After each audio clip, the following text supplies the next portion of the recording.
Mais uma vez, bem-vindos ao nosso seminário sobre fé e razão, continuando aquilo que nós aprendemos no último sábado. Falamos um pouco sobre conciliar as verdades da ciência, que na verdade é uma consequência de uma observação natural do mundo, observação prática, experimental do mundo. É uma forma de nós obtermos conhecimento, mas nós vimos que essa forma de obter o conhecimento ela não anula a fé.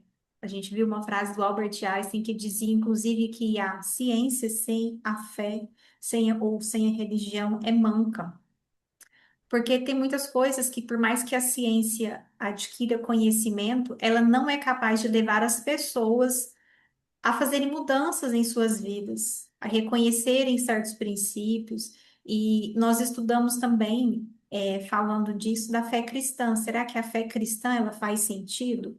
Será que o livro que norteia a fé cristã, que é a Bíblia, que ele realmente tem evidências de ser um livro confiável?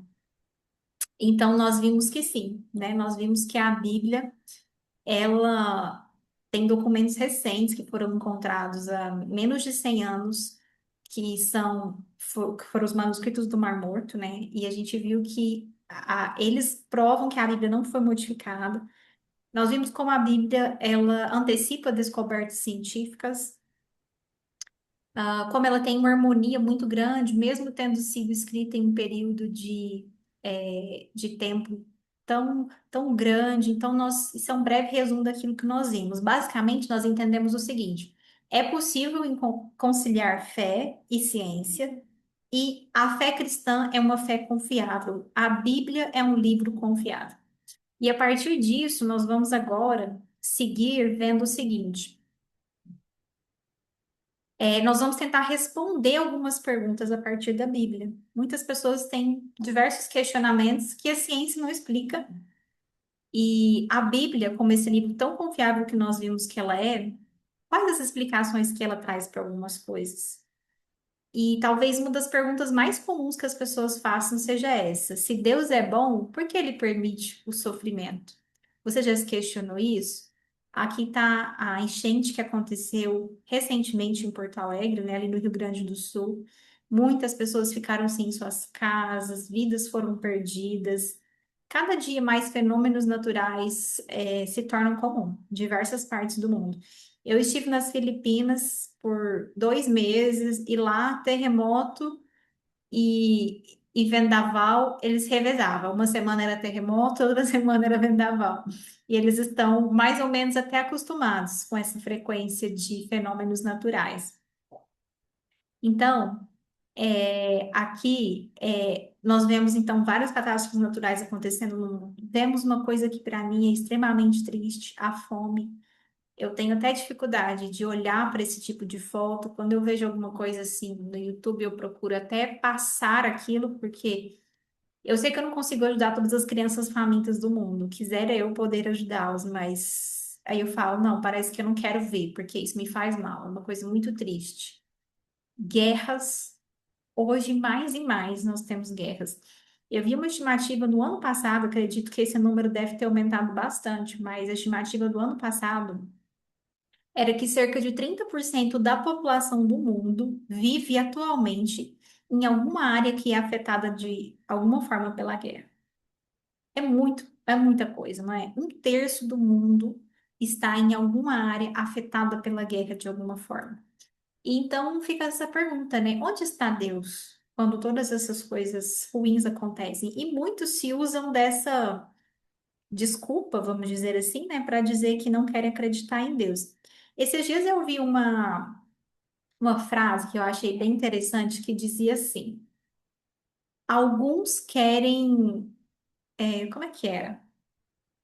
Alguns vão fazer de tudo para encontrar Deus, outros vão fazer de tudo para provar que ele realmente não existe. Porque, na verdade, até acho que é o Nietzsche que dizia isso, se eu não me engano, talvez me falhe a memória, mas ele falava assim: se Deus não existe, então tudo é permitido, não é verdade? E há pessoas que querem crer realmente que Deus não existe, porque então elas poderão fazer o que elas quiserem da sua vida, já não vai ter lei, moral, né?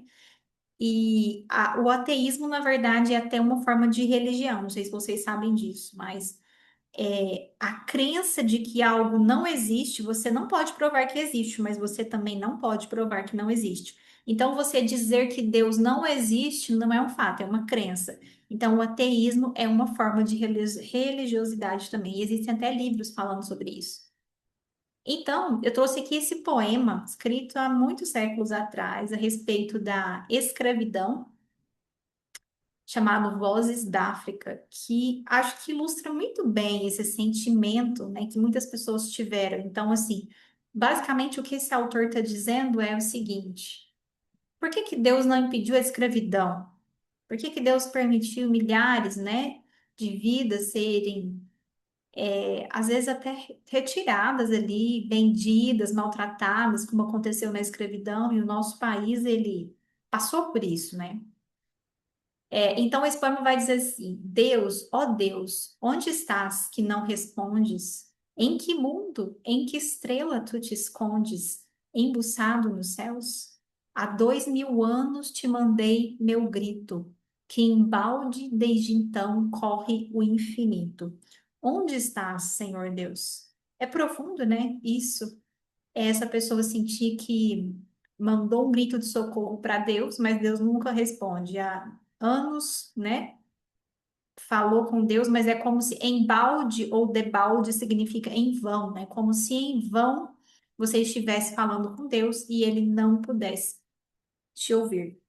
Então, nós vamos estudar hoje a respeito disso. Por que temos o mal? De onde vem o mal? Qual que é a origem do mal? Primeiro, nós vamos ler um pouco da nossa Bíblia no Gênesis. Eu encorajo vocês depois, ou até agora, se der tempo de abrir, abre a sua Bíblia no Gênesis. Lá você vai ter todo o relato da criação em detalhes, né? E você vai ver que ao final daquilo que Deus faz, da criação, ele vai dizer o seguinte: o autor, né, inspirado por Deus, vai dizer: viu Deus tudo quanto fizera, e eis que era muito bom. Então, quando Deus cria esse planeta, tudo aqui era muito bom, tudo era perfeito. De onde então veio o mal?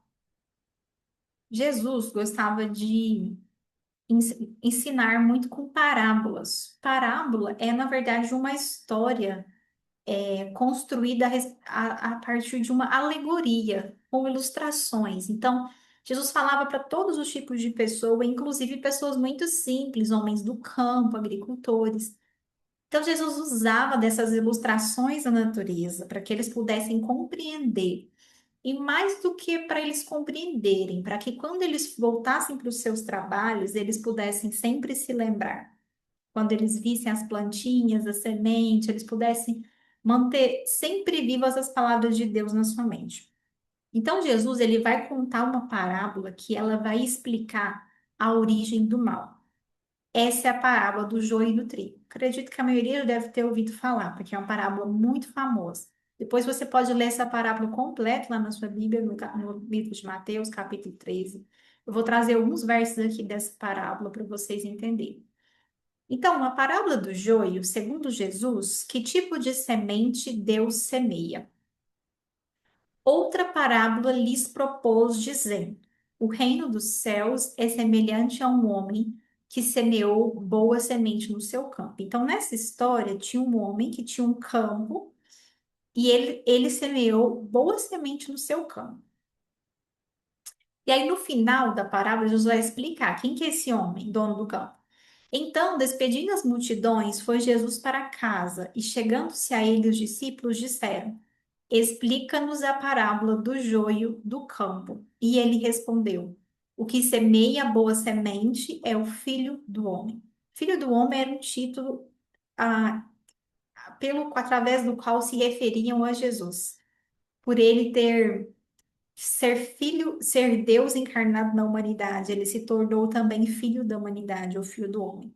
Então, ele é o dono do campo, que é o mundo, e que semeia boa semente, certo? Ele semeia, a boa semente é o trigo. Depois eu vou mostrar para vocês no final uma foto do trigo e do joio. Então, quem semeia a boa semente é o filho, que é o trigo, e quem semeou o joio? Mas enquanto os homens dormiam, veio o inimigo dele, semeou o joio no meio do trigo e retirou-se. Então, enquanto todos dormiam, o inimigo do filho do homem, o inimigo de Deus, ele semeou o joio, que é uma planta, uma erva daninha, no meio do trigo e então se retirou. E quem seria então esse inimigo? Jesus vai explicar. O campo é o mundo.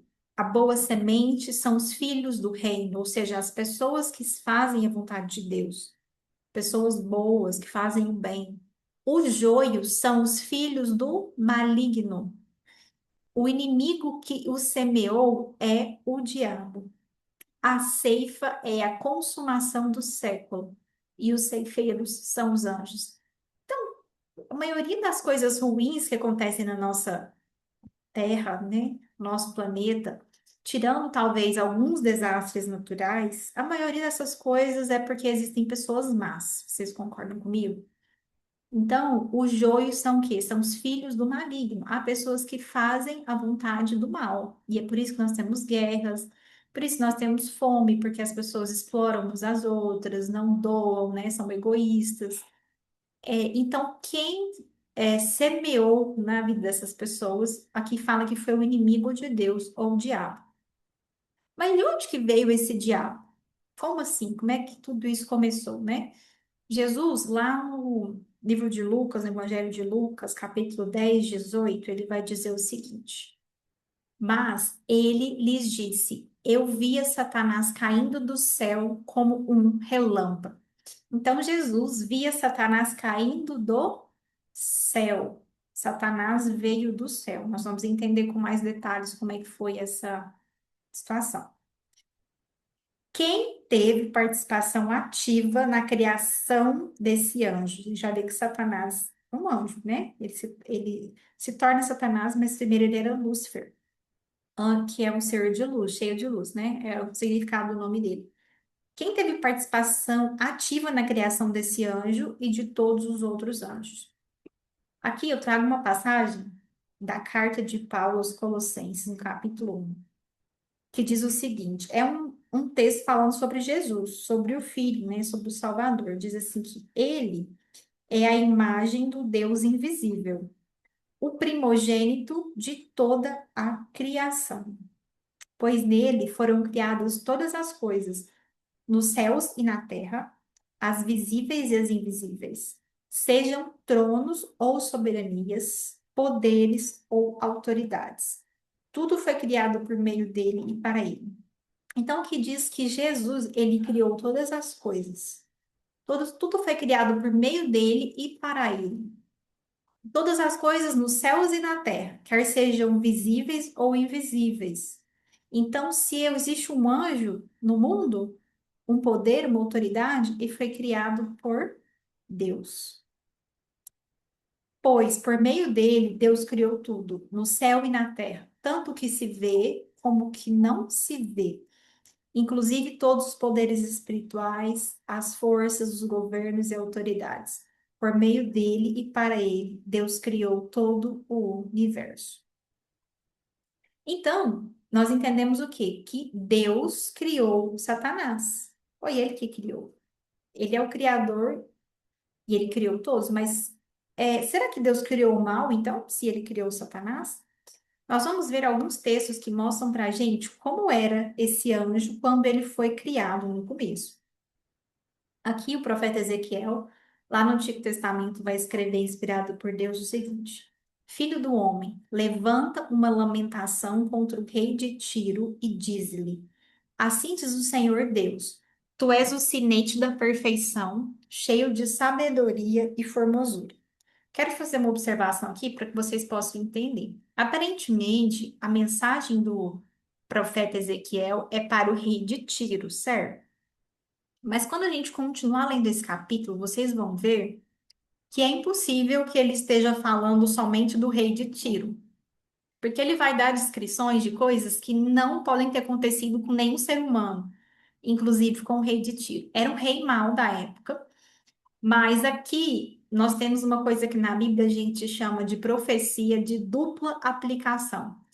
Ela vale para as duas situações simultâneas. Então, essa mensagem ela vale para o rei de Tiro, em primeiro lugar, mas em segundo lugar, Deus está falando de quem estava por trás do rei de Tiro. Lembra que nós falamos que o maligno foi ele que semeou e que semeia o joio, que as pessoas más são controladas por ele? Então Deus ele vai falar aqui do rei de Tiro e de quem está por trás do rei de Tiro. Vai falar o seguinte: tu és o sinete é o sinal, né? O selo da perfeição, cheio de sabedoria e formosura. Aí começa a dizer o seguinte: estavas no Éden, jardim de Deus. Vocês lembram lá, o Éden, Adão e Eva, os primeiros seres humanos, lá no relato do Gênesis. O rei de Tiro veio, assim, centenas, né, de anos depois disso, milhares de anos. Então, não é o rei de Tiro que Deus está falando aqui. Falava que está falando de Lúcifer, de quem estava por trás do rei de Tiro. Diz o seguinte: estavas no Éden, jardim de Deus, de todas as pedras preciosas te cobrias, o sárdio, o topázio, o diamante, o berilo, o ônix, o jaspe, a safira, o carbúnculo e a esmeralda. De ouro se te fizeram os engastes e os ornamentos. No dia em que foste criado, foram eles preparados. Então era alguém muito belo, né, revestido de uma roupa brilhante. E dizia assim que tu eras querubim da guarda ungido. Querubim é uma classe de anjos, né? Uma classe elevada de anjos. Tu eras o querubim da guarda ungido e te estabeleci. Permanecias no Monte Santo de Deus, no brilho das pedras andavas. Então, isso aqui é uma descrição de como Deus criou esse anjo cheio de luz, Lúcifer. Ele permanecia no Monte Santo de Deus. Ele era um querubim cobridor. Depois a gente vai entender em outros estudos o que significa isso, um querubim cobridor. E ele andava no brilho das pedras, ele tinha uma vida perfeita, ele era extremamente belo, né? E vivia uma vida perfeita no Monte Santo de Deus. Então, o que que fez esse querubim da guarda que fora criado perfeito? O que que ele aprontou? Que transformou Lúcifer em Satanás.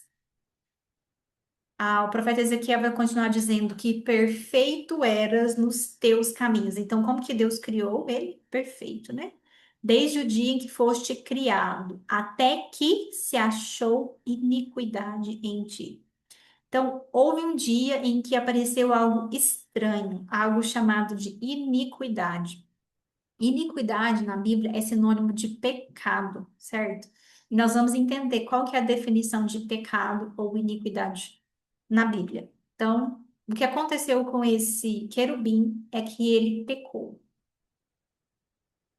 O que que é isso? O que que é pecado ou iniquidade? 1 João 3,4 diz o seguinte: todo aquele que pratica o pecado também transgride a lei, porque o pecado é a transgressão da lei. A gente tem a Isra aqui, que é advogada, ela sabe bem que crime é quando você infringe a lei, não é isso? Então, no contexto bíblico, pecado também tem a ver com isso, né? É transgredir a lei de Deus, se afastar da lei de Deus. E que lei que é essa? Como que Jesus resumiu os princípios por trás da lei? Nós vamos ter um estudo que vai ser somente sobre a lei. Hoje é só uma pincelada dos princípios que estão por trás da lei de Deus. Eles perguntaram para Jesus isso, né? Sobre a lei, fizeram várias perguntas. Eles disseram o seguinte, lá no livro de Mateus, Evangelho de Mateus, capítulo 22.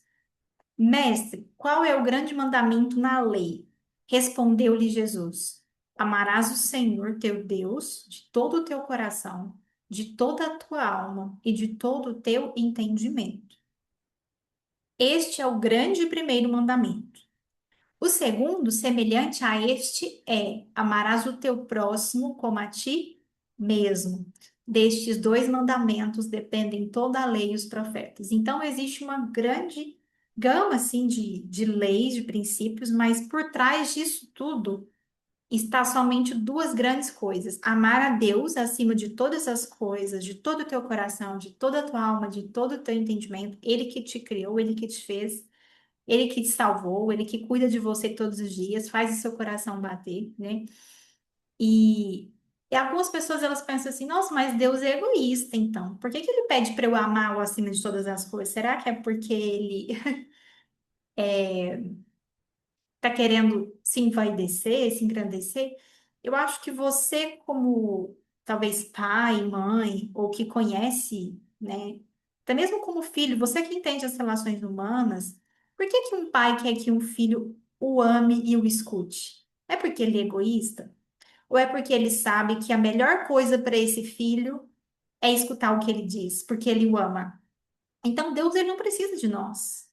Nós é que precisamos dele. Então, quando ele está dizendo assim, me amem acima de todas as coisas, é porque ele sabe o que é melhor para nós. Então, a lei dele é essa: amar a Deus acima de todas as coisas. E o segundo grande mandamento é amar o próximo como a nós mesmos, não fazer com o outro aquilo que nós não gostaríamos que fizéssemos conosco, e também fazer pelo outro aquilo que nós gostaríamos que fizessem para nós. Certo? Então, por trás da lei está esse princípio. Então, o pecado é transgredir essa lei do amor. Então, quando Satanás ele peca, a Bíblia diz que ele peca ou que se acha iniquidade nele, quer dizer que ele deixou de ter um caráter amoroso. E como que surgiu essa iniquidade ou esse pecado no coração desse ser criado perfeito? Isaías vai descrever isso, vai dizer assim: como caíste do céu, ó estrela da manhã, filho da alva, como foste lançado por terra, tu que debilitavas as nações. Gente, enquanto eu estava preparando esse estudo, veio forte na minha mente a lembrança de uma música que é muito famosa aqui no Brasil, da Ivete Sangalo, que diz assim: a minha sorte grande foi você cair do céu, minha paixão verdadeira. Acho que vocês já devem ter escutado essa música. Assim, para mim, uma apologia direta, né? Satanás, quem caiu do céu, né? Então, foi a paixão verdadeira ali da Ivete Sangalo que caiu do céu. E muitas, diversas músicas, né, elas têm mensagens subliminares com conceitos bíblicos, que se você não conhece a Bíblia, você às vezes nem é capaz de entender a letra, né, dessas músicas. Então, o que que Satanás dizia? Lúcifer ali dizia, ele dizia assim: tu dizias no teu coração: eu subirei ao céu, acima das estrelas de Deus exaltarei o meu trono, e no monte da congregação me assentarei, nas extremidades do norte. Subirei acima das mais altas nuvens e serei semelhante ao Altíssimo. Então, o que que aconteceu com Lúcifer? Ele parou de amar a Deus acima de todas as coisas e ele começou a se amar acima de todas as coisas. E ele queria ser maior do que Deus. Ele queria colocar o trono dele ali junto com o de Deus, de igual para maior. Ele não se contentou com a posição que ele ocupava.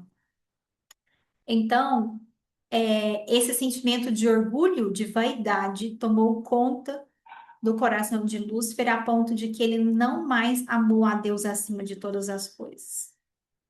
E esse é o sentimento que ele procura passar para cada um de nós, sabe? Para cada ser humano ele procura colocar isso em nós, que é esse desejo de engrandecer-nos, de sermos melhores que outras pessoas, de competirmos, de não estarmos satisfeitos, né, com aquilo que nós temos.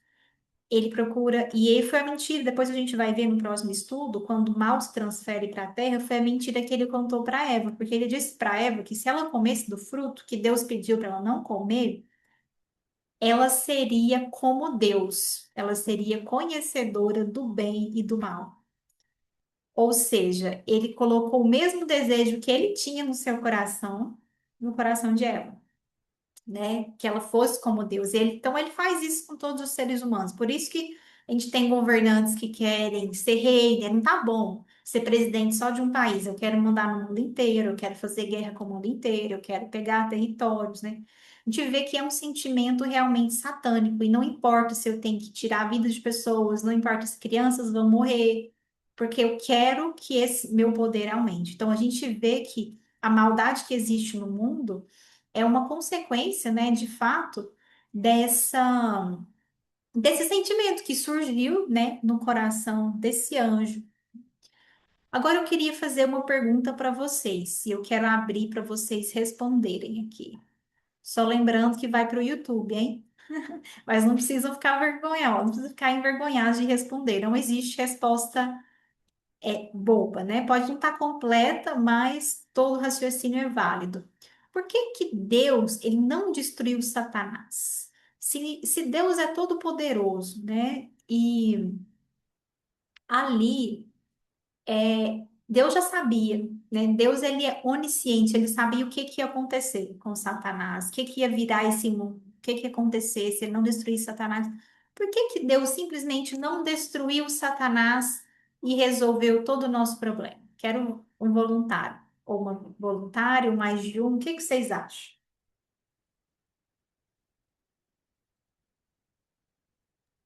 Eu creio que não trata-se de incapacidade, mas de um propósito, né? Então, existe um propósito muito maior por trás de não destruir o Satanás. Então, é algo muito mais complexo, muito mais profundo. Com Cadê certeza. meus companheiros? Não me deixem Parece, só. parece que a Lívia abriu o microfone. Lívia, você quer falar também? Eu acho que é porque se Deus destruísse Satanás, ele não mostraria para o universo seu amor e a sua benevolência, porque o universo todo tá olhando isso, né? Então, eu acho que é isso. A justiça não é Pra ele, arbitrária, né? Traz ali o amor de é, Deus. Sim. Faz Mais sentido. alguém quer falar alguma coisa antes de eu concluir? Isabela, eu e meninas que estamos aqui, todas que estão aqui, eu comparo isso com um pai. Por exemplo, se tem um pai que ele é carrasco, tem vários filhos. Se um filho erra, e a gente sabe que o pai tem que chamar o filho, primeiro o pai orienta o filho, depois se o filho errar, ele chega, conversa de novo, né? Fala, olha, não é assim que você deve, né, agir, comportar. Mas se de repente esse pai já pega no cipó e já começa a espancar, vou falar assim, espancar o filho, os outros irmãos vão olhar para o filho de que forma? Aliás, olhar para o pai de que forma? Com medo, né? Vão ter muito Sim, medo desse pai, não vai ter respeito por esse pai, nem obediência, vai ter medo. E tudo que os outros filhos fizerem vai ser só por temor, não por amor ao pai. Porque sabe que se ele errar, o pai está ali pronto para chicotear. Então, eu acho que sim, com Deus é a mesma coisa, eu acredito dessa forma. exatamente. Meninas, obrigado pelas contribuições. É nesse caminho mesmo. Ah, o Gabriel está comentando aqui no chat. Vou abrir aqui seu comentário, Gabriel. Eu acredito que seja pelo motivo dele ter sido um ser criado por ele, e o propósito dele é o equilíbrio entre a bondade e as coisas ruins. O livre-arbítrio é uma dádiva dada a todos para escolher, a si mesmo a salvação ou não. Deus, ele realmente, ele... A única parte que eu não concordei muito, depois a gente vai discutir, Gabriel, é que Deus deseja o equilíbrio entre as coisas boas e ruins, né? Deus não deseja o mal de forma nenhuma. A gente vai entender sobre isso, inclusive, como que Deus vai colocar o fim no mal. Só que apesar de o mal nunca ter sido o plano de Deus, Deus precisa tolerar o mal. Imaginem aqui, né, lá a Bíblia, no livro de Apocalipse, traz os milhares de milhões de anjos que existem no céu. Quando tem esse conflito lá no céu, os anjos ficaram divididos, tanto que um terço desses anjos é lançado para a terra junto com Satanás. Então vocês imaginem se Deus ele destruísse Satanás ali, quando eles ainda não tinham certeza do que era verdade, do que não era verdade. Agora eles passariam, como a Madeleine disse, a servir a Deus por temor e não por amor. Porque assim, se eu não concordar com Deus, eu vou ser destruído e pronto. Então eu tenho que concordar com Deus, sabe? Então, assim, basicamente, o que Satanás fez foi uma proposta de governo. Satanás quis dizer o seguinte: olha, eu sou um governante melhor que Deus. Deus não é bom o suficiente. Eu sou melhor que ele. Então, quando Deus permite que Satanás venha aqui para a Terra, Deus está dando uma chance de Satanás demonstrar que tipo de governo que é esse. Depois de 6.000 anos, né, de história que a gente tem, biblicamente falando, né, desde que Adão e Eva pecaram, vocês acham que o governo de Satanás é bom, gente, aqui na Terra? O que que vocês acham? A gente vê os resultados, não é? De tudo aquilo que ele planta no coração das pessoas, o que que ele leva as pessoas a fazerem, só fica cada vez pior. Então, hoje, eu e você, nós temos certeza de que o governo de Satanás é ruim e de que o governo de Deus é bom. Então, quando Deus executar uma justiça, não vai ter dúvidas, né? E Deus, ele não quer deixar dúvida no coração das pessoas, porque quando a gente tem dúvida, se a gente fosse salvo, restaurado com dúvidas, a gente poderia voltar a escolher o mal. Então a gente precisa ter certeza de que o mal é mal, de que o mal não vale a pena. Sabe aquela história de que eu preciso deixar que, às vezes, o filho quebre a cara para que ele veja que aquilo não vale a pena, sabe? Você fala, igual a Marilene falou, você fala, você adverte, você instrui, mas ele decide, não, eu quero, é igual o filho pródigo, né? Na parábola do filho pródigo, ele decide sair de casa, gasta todos os seus bens com prostitutas, depois ele volta pro papai e fala, por favor, me deixa ser pelo menos o seu empregado, porque até o seu empregado tem uma vida melhor do que alguém que mora lá fora. Então, eu prefiro ser o seu empregado do que estar em qualquer lugar. Então, Deus, por ser amoroso, e o que Gabriel disse é verdade, a questão do livre-arbítrio, da liberdade, por ele nos dar essa liberdade, ele acaba não executando o mal de imediato. Ele dá chances, ele dá oportunidades para que as pessoas demonstrem realmente quem elas são e para que não fique dúvidas, né? Muitas vezes, não sei se você já sofreu uma injustiça na sua vida, mas nada melhor que o tempo para revelar quem é quem, vocês concordam? Quantas vezes alguém fala mal de nós, faz algo contra nós, mas o tempo revela quem nós somos e revela quem é o outro que está falando. Então, no caso de Satanás, ele se levantou para falar mal de Deus, mas tem uma frase que eu gosto que diz assim: quando Pedro me fala sobre João, eu sei mais sobre Pedro do que sobre João, né? Então, às vezes as pessoas vêm para falar algo do outro, mas você acaba conhecendo muito melhor o caráter daquele que veio falar, veio trazer esse conflito. Então, esse é um resumo, né, daquilo que, de várias coisas que a Bíblia traz sobre como surgiu o mal. E o mal não foi um plano de Deus, mas Deus tolerou a existência do mal. Por esse motivo que eu falei para vocês, para que nós pudéssemos ter certeza de que o mal não vale a pena. E nos nossos próximos estudos, nós vamos entender também que todo o processo de salvação, ele é o processo para resolver o problema do mal.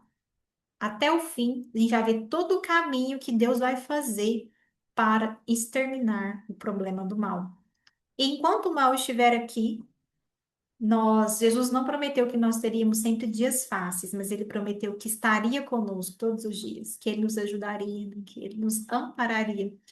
E essa é a certeza que nós podemos ter.